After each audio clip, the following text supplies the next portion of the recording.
Bismillahirrahmanirrahim. Assalamualaikum warahmatullahi wabarakatuh. Salam sejahtera buat kita sekalian. Pada kesempatan kali ini kita akan membahas mengenai tips menulis jurnal publikasi kualitatif. Nah, seperti yang kita ketahui bahwa ketika berbicara mengenai metodologi penelitian, pada dasarnya kita hanya membagi atas dua kategori besar. Yang pertama, metodologi penelitian kualitatif dan metodologi penelitian kuantitatif.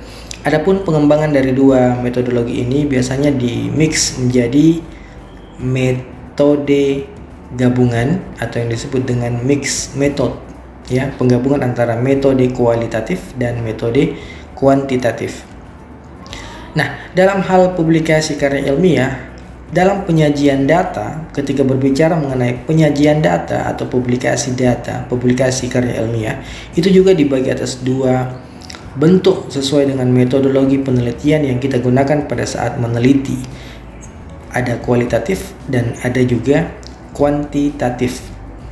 Ya, pada kesempatan kali ini kita akan mengulas tentang tips menulis jurnal kualitatif atau penyajian data kualitatif. Nah, salah satu fungsi publikasi jurnal, salah satu fungsi publikasi jurnal adalah bagaimana mengabadikan hasil penelitian kita yang telah kita lakukan pada saat penyelesaian tugas akhir, baik skripsi, tesis ataupun disertasi, ya. Bagaimana mengabadikan hasil penelitian kita dengan tujuan agar hasil penelitian tersebut bisa menjadi atau bisa bernilai manfaat buat masyarakat luas. Bernilai manfaat buat masyarakat banyak, karena ketika kita mempublikasi jurnal kita, apalagi ketika kita berbicara publikasi secara online, ya, maka yang mengakses tulisan kita, yang mengakses hasil penelitian kita adalah orang-orang yang lebih banyak, ya, sehingga tulisan kita, hasil penelitian yang kita telah lalui itu menjadi bermanfaat buat orang lain, ya, dalam tujuan pengembangan peningkatan ilmu pengetahuan.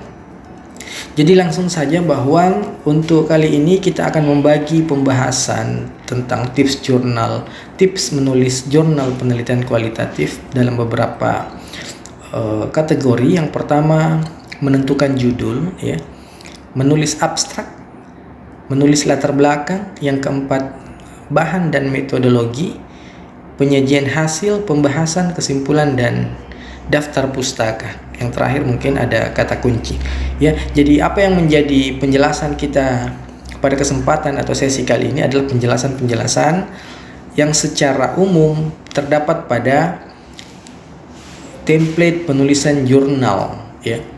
Jadi langsung saja bahwa apa sih yang kita butuhkan dalam mengawali penulisan jurnal publikasi kualitatif? Tidak lain dan tidak bukan adalah mencari template atau buku panduan penulisan jurnal yang dituju.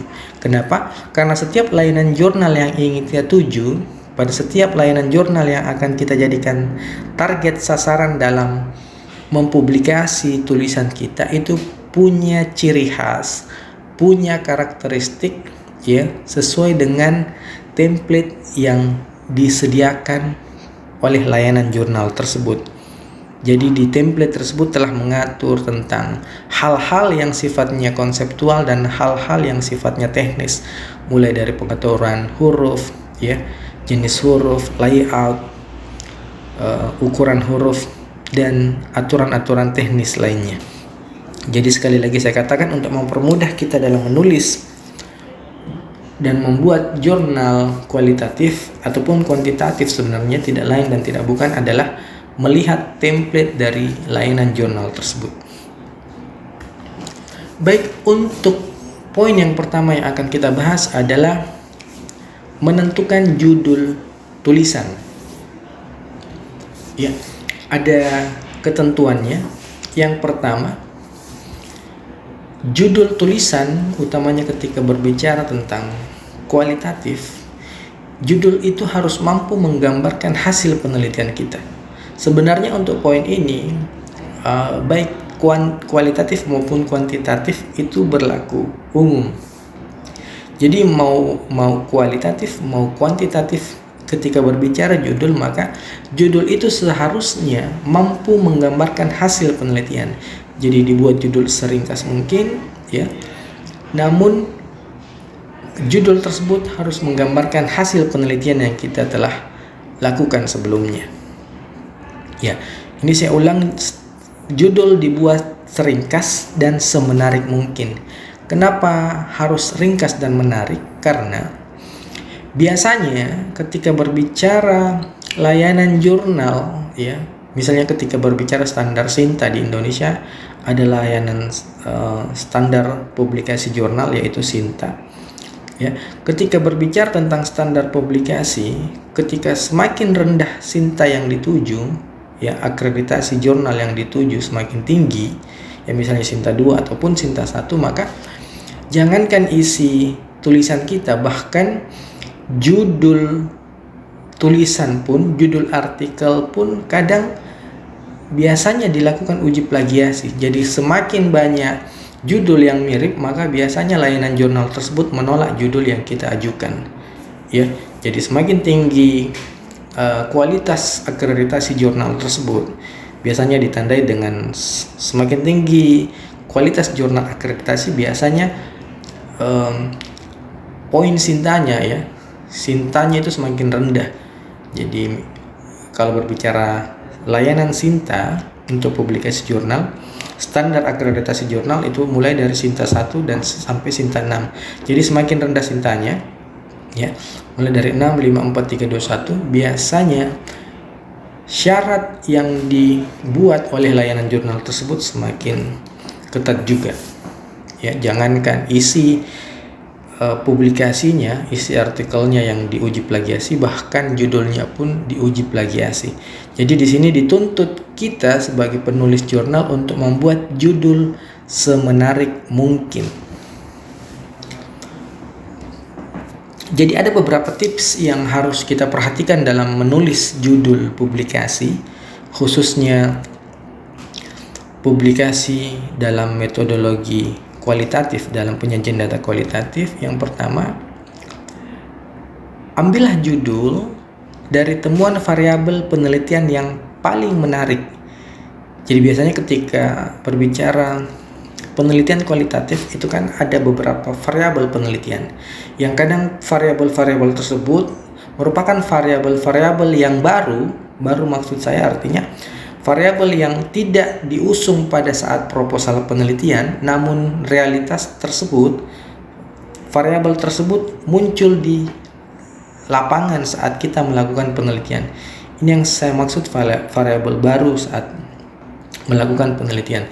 Jadi variabel yang diusung misalnya di proposal ada 3, ternyata pada saat di lapangan variabel itu mengalami perkembangan, ya, dan ternyata variabelnya bukan hanya 3, mungkin ada 5, ada 6, dan sebagainya.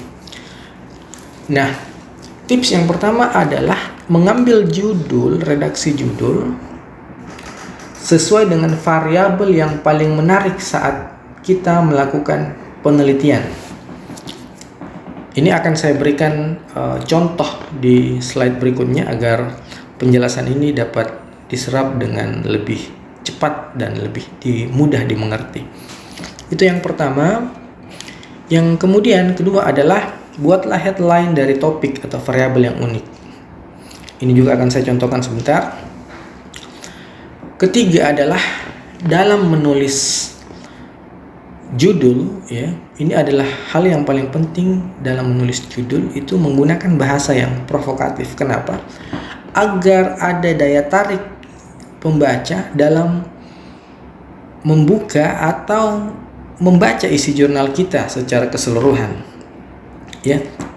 Jadi terkadang kalau kita memperhatikan sebuah berita, terkadang berita itu kontennya tidak terlalu wah, ya, tidak terlalu bagus, ya. Namun karena judul berita tersebut sangat provokatif, ya, sehingga ada ketertarikan kita untuk mengklik atau membaca judul tersebut, isi berita tersebut secara lebih lanjut. Makanya salah satu triknya adalah membuat judul tulisan dengan gaya yang provokatif. Nah, untuk mendapat mendapatkan ide dari tulisan dengan gaya provokatif ini, terkadang penulis mengambil mengambil judul itu dari kutipan atau kuotasi yang unik saat melakukan penelitian. Jadi kuotasi itu adalah kutipan yang disampaikan oleh informan pada saat melakukan pengumpulan data dengan cara wawancara mendalam ataupun dengan metode diskusi kelompok terarah. Jadi terkadang ada kutipan atau ucapan informan itu, ucapan responden yang menarik, yang unik, itu biasanya dijadikan judul dalam publikasi karya ilmiah. Nah, sebagai penegasan bahwa topik kita merupakan metode penelitian kualitatif, makanya terkadang setelah headline judulnya, di bawahnya ada subjudul. Subjudul ini digunakan sebagai penegasan dari topik penelitian yang kita teliti dan menegaskan bahwa metode penelitian yang kita gunakan dalam tulisan ini adalah metode penelitian kualitatif. Baik, supaya kita dapat sama-sama mempermudah penyerapan dari penjelasan di slide pertama, supaya teman-teman mudah mengerti penjelasan slide pertama, mari kita melihat contoh dari beberapa contoh judul penulisan jurnal kualitatif. Yang pertama ada dari jurnal Empati. Jurnal ini belum terakreditasi berdasarkan pelacakan saya. Penulisnya Vera Yunita Kristiani Ahmad Mujab Maskur. Judulnya adalah Bekerja dengan Hati. Ini setelah saya dalami isi jurnal tersebut. Bekerja dengan hati ini merupakan sebuah variabel yang ditemukan oleh peneliti, dan variabel ini, kategori ini dijadikan sebagai headline judul dari publikasi tersebut. Nah, di bawahnya ada subjudul. Ini yang dalam kurung adalah subjudul, Studi Kualitatif Fenomenologi pada Perawat di Rumah Sakit Umum Daerah Kalet Unit Rehabilitasi Kusta.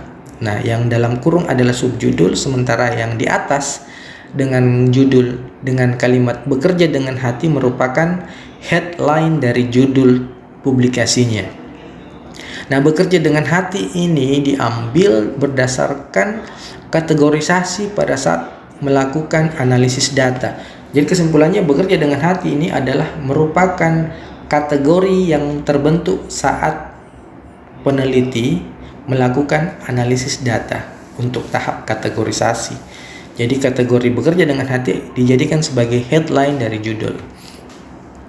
Baik, berikutnya ada Journal for Health Science. Ini jurnal Sinta 4 ya.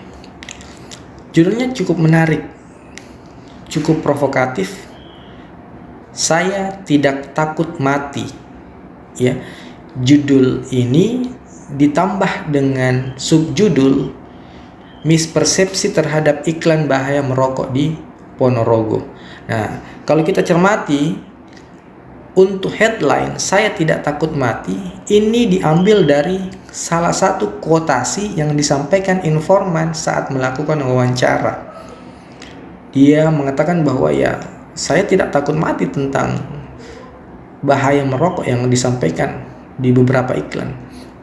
Ini adalah quotes, kutipan hasil wawancara. Diambil sebagai headline judul dan subjudulnya adalah mispersepsi terhadap iklan bahaya merokok. Nah, subjudul ini sekali lagi untuk mempertegas tentang topik yang kita ambil mengenai bahaya merokok dan memperjelas juga terkadang mengenai metode penelitian yang digunakan. Saya tidak takut mati. Ini merupakan judul atau headline yang cukup provokatif.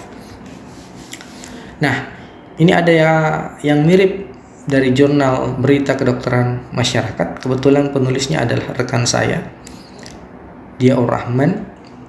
Saat itu kami sama-sama meneliti topik yang sama mengenai peringatan pesan bergambar pada kemasan rokok di Sleman, Yogyakarta. Namun rekan saya ini, Diar, meneliti pada masyarakat desa, ya, sedangkan saya meneliti pada masyarakat perkotaan.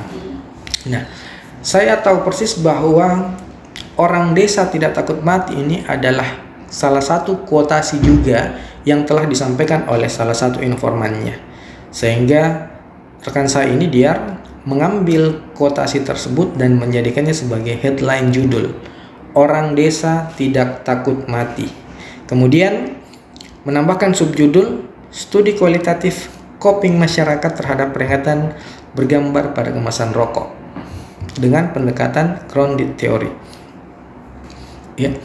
Kemudian ini publikasi kami juga di publikasi baru-baru di jurnal internasional pada Agustus 2021. Strict and comprehensive tobacco control policy is needed. Kurang lebih adalah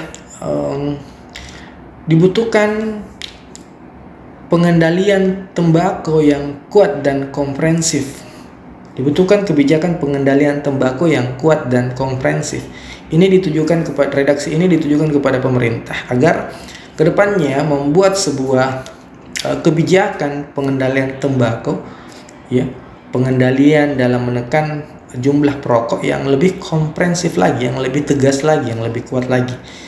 Itu dijadikan sebagai headline dan subjudulnya adalah qualitative study exploring how people responding on new policy of pictorial health warning on cigarette package in Indonesia.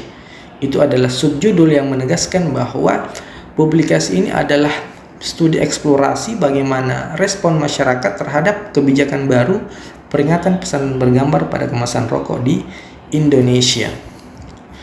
Itu adalah beberapa contoh dari judul penulisan atau publikasi jurnal kualitatif yang sangat menarik menurut saya, sangat provokatif dan memberikan kesan kepada kita, memberikan ketertarikan, membangun daya tarik kepada kita untuk mencari tahu atau membaca lebih dalam dari isi tulisan tersebut.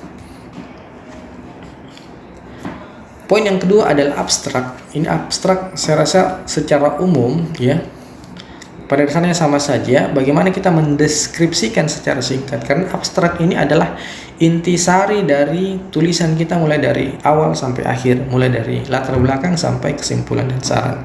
Jadi sebaiknya abstrak itu dibuat seringkas mungkin, yang membuat latar belakang, metode, hasil pembahasan dan sampai kata kunci. Untuk mempermudahnya, sekali lagi saya bahasakan bahwa lihatlah template atau panduan penulisan. Kenapa? Karena di setiap template pada layanan jurnal itu punya kriteria tertentu dan punya karakteristik mengenai jumlah atau batasan kata yang digunakan dalam setiap poin penulisan. Saya rasa ini tidak terlalu menjadi masalah buat kita. Saya lanjut pada poin ketiga, menulis pendahuluan atau latar belakang.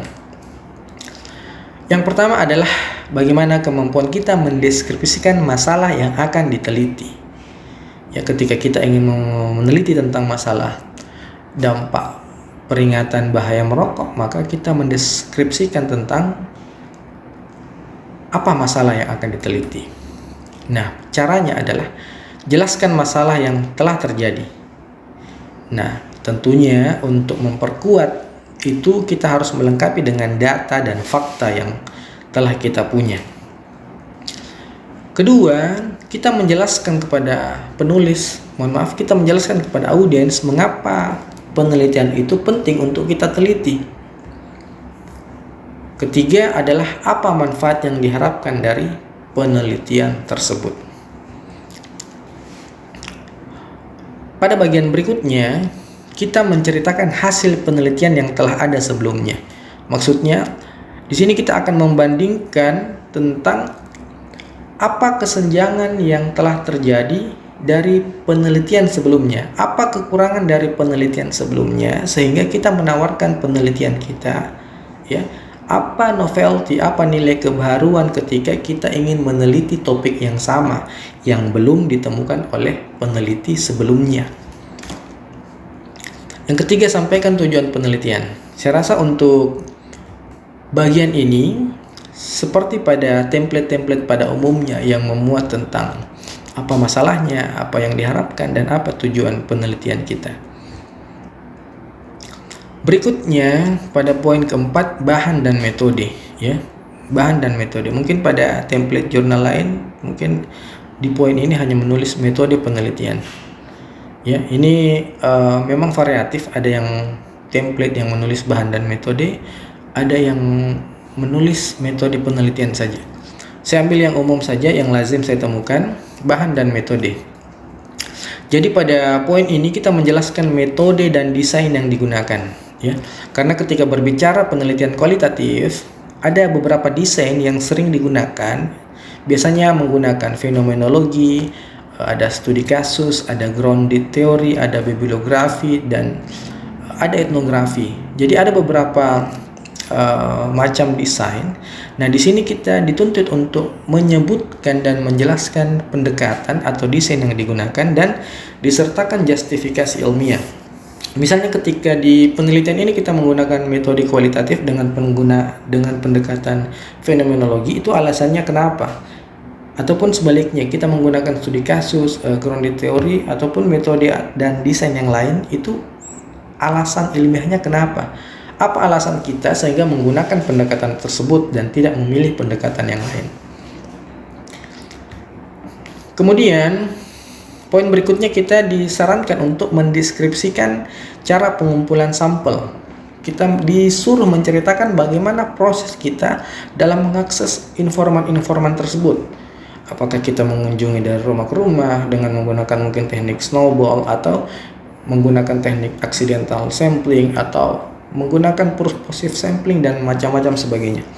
Di sini kita mendeskripsikan cara pengumpulan sampel, cara mendapatkan informan penelitian.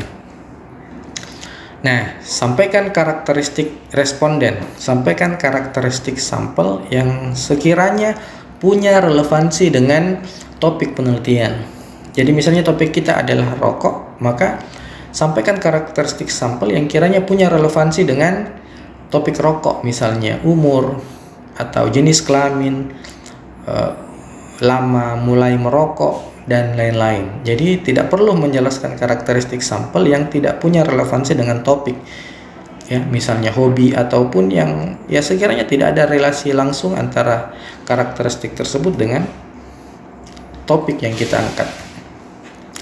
Nah, ceritakan proses analisa. Maksudnya dalam pengumpulan data kualitatif itu kan lazimnya ada 3. Ada wawancara mendalam, ada fokus grup diskusi atau diskusi kelompok terarah, ada observasi. Nah, misalnya untuk wawancara, ya, kita menceritakan misalnya wawancara itu digunakan proses rekaman, hasil rekamannya kemudian ditranskrip, hasil transkripnya kemudian dianalisis dengan menggunakan aplikasi open code misalnya, atau digunakan secara manual dengan teknik matriks, dianalisis kemudian melakukan tahap coding, melakukan kategorisasi, dan seterusnya.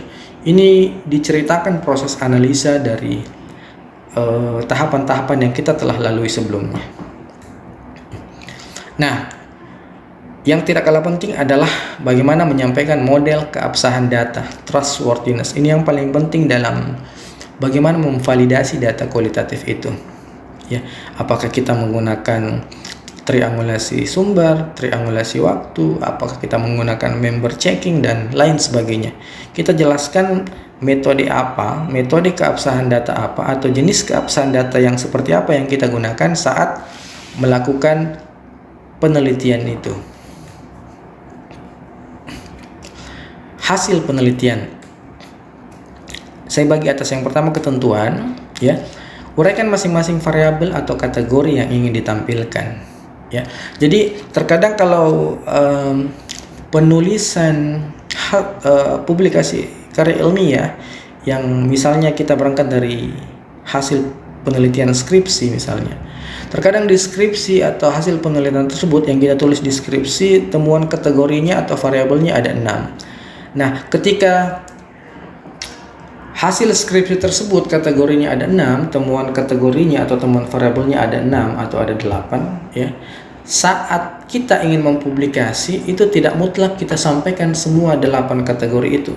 Bisa jadi kita membagi dua hasil penelitian tersebut, kita publikasinya di jurnal yang berbeda. Kita bagi di jurnal A, kita hanya sampaikan 4 kategori. Di jurnal B juga hanya kita sampaikan 4 kategori. Atau bahkan 2 kategori sekalipun itu tidak jadi masalah. Nah, ketika berbicara publikasinya, di bagian hasil ini kita uraikan kategori yang kita anggap ingin disampaikan terlebih dahulu. Jadi ketika kita ingin menyampaikan 4 kategori terlebih dahulu, maka kita uraikan 4 saja. Tidak perlu menguraikan 8 kategori yang mungkin kita telah temukan pada saat penelitian, pada saat penulisan atau penyusunan skripsi. Jadi di sini kita hanya menguraikan variabel yang ingin ditampilkan saja. Nah, penyajian datanya itu biasanya menggunakan narasi, gambar, tabel. Ya, namun kalau untuk kualitatif yang lebih identik dengan penulisan kualitatif itu adalah narasi. Kenapa? Karena kekuatan hasil penelitian itu ada pada narasi. Jadi penulis dituntut untuk pandai membangun narasi, membuat kalimat semenarik mungkin agar pembaca dapat mengerti dengan jelas apa isi penelitiannya. Karena terkadang kuotasi-kuotasi itu menggunakan bahasa-bahasa yang kurang baku sesuai dengan karakteristik masyarakat tersebut. Ketika karakteristik masyarakatnya adalah didominasi oleh kebudayaan, misalnya di Makassar misalnya, maka kecenderungan bahasa yang digunakan adalah bahasa-bahasa keseharian Makassar. Ya, walaupun bahasa yang digunakan bahasa Indonesia, namun ada beberapa penggalan kata yang kadang tidak dipahami oleh masyarakat di luar Sulawesi itu, masyarakat di luar Makassar itu. Nah, untuk itu ketika kita sebagai penulis kualitatif yang dibutuhkan adalah bagaimana menarasikan kuotasi itu, ya. Bagaimana membangun sebuah narasi agar pembaca paham apa maksud dari kuotasi hasil penelitiannya. Karena sekali lagi kekuatan penelitian kualitatif, penyajian datanya ada pada narasi. Tipsnya adalah dalam setiap variabel yang ditampilkan itu diperkuat dengan 1-2 kuotasi yang menarik, ya. Jadi kalau berbicara kuotasi, bahasa lainnya itu adalah emik.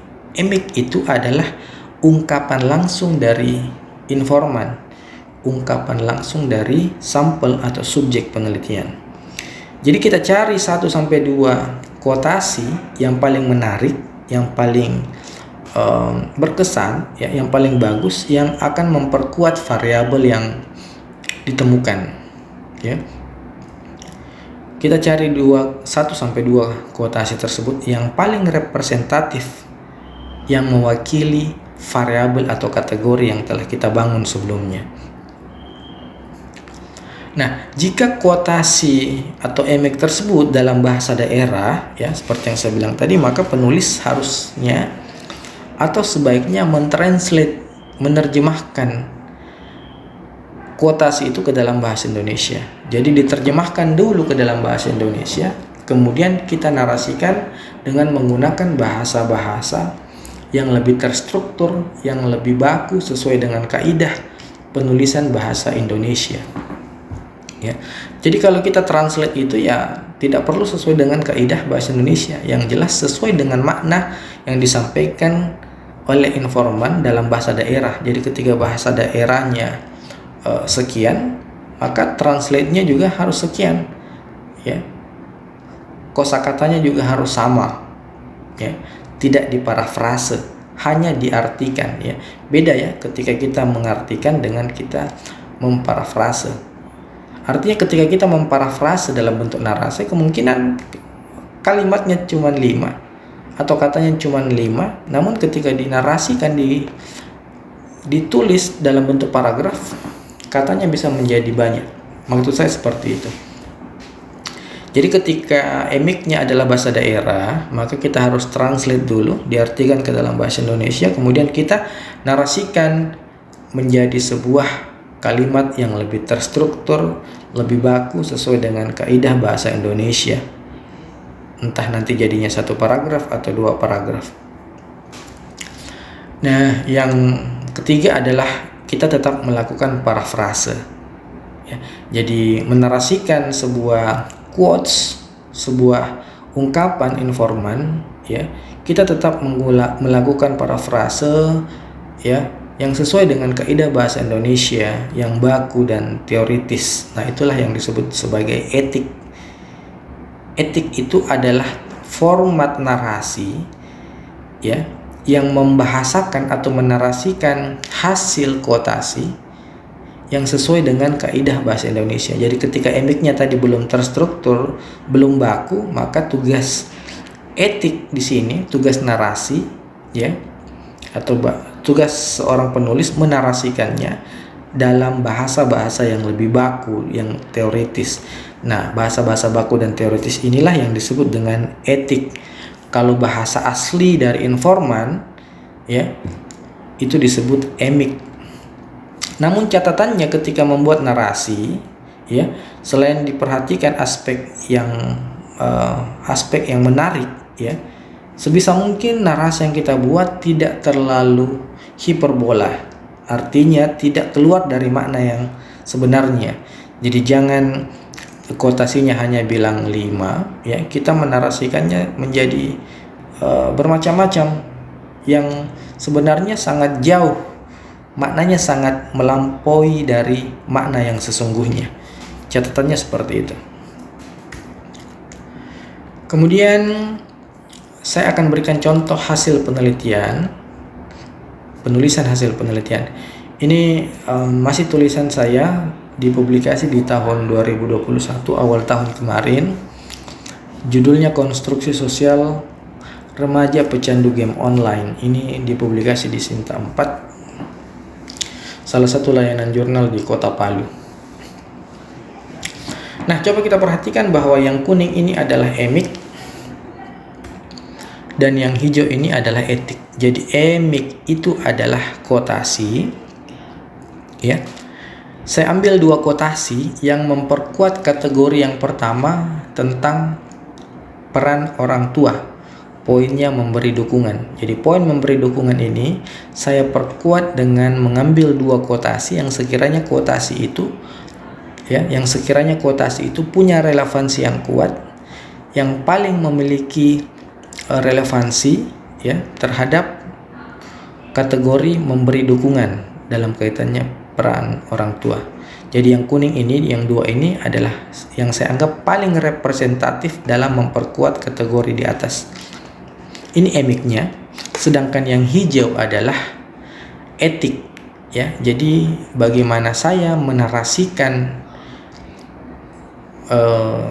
kuotasi kuning ini, yang saya blok kuning, saya menarasikannya dalam bentuk bahasa yang lebih baku, bahasa yang lebih terstandar, bahasa yang lebih formal sesuai dengan kaidah penulisan bahasa Indonesia. Namun dengan catatan seperti tadi, apa yang saya tulis dalam poin hijau ini maknanya tidak keluar dari kuotasi yang aslinya. Kira-kira seperti itu. Nah, ini contoh penulisan hasil penelitian juga. Namun bedanya dengan yang pertama karena kuotasi yang di slide ini dibuat dalam tabel, ya. Coba kita perhatikan. Di sebelahnya juga seperti itu, ya. Di penelitian yang berbeda, ini penelitian saya juga yang publikasi jurnal internasional tadi, ini juga dibuat dalam tabel. Nah, pertanyaannya, kenapa ada yang dibuat dalam tabel, ada yang dibuat secara manual saja? Maksud saya dibuat datar, ya, seperti pada slide ini. Jawabannya adalah ternyata, ya, ketika kita membuat narasi atau tulisan dan kuotasi itu dimasukkan ke dalam tabel, ya, maka tulisan itu katanya tidak akan terhitung, jumlah katanya tidak akan terhitung. Maksud saya begini, terkadang untuk beberapa layanan jurnal itu membatasi jumlah kata, ya, membatasi jumlah kata baik di abstrak ataupun di isi jurnal tersebut, mulai dari pendahuluan sampai penutup itu dibatasi katanya. Nah, dilemanya adalah ketika kata itu dibatasi, penulis kualitatif mempunyai dilema karena kekuatan kita ada pada narasi, dan narasi itu dibuktikan dengan kuotasi. Jadi tidak mungkin juga kita membuat narasi kalau tidak menyertakan kuotasi sebagai buktinya. Ya, kita menarasikannya bagus tapi tidak diperkuat dengan kuotasi yang mendukung narasi itu. Nanti akan terkesan bahwa ini dikarang-karang. Tapi kalau kita menampilkan kuotasi, ini adalah bukti bahwa ini adalah pernyataan yang sesungguhnya.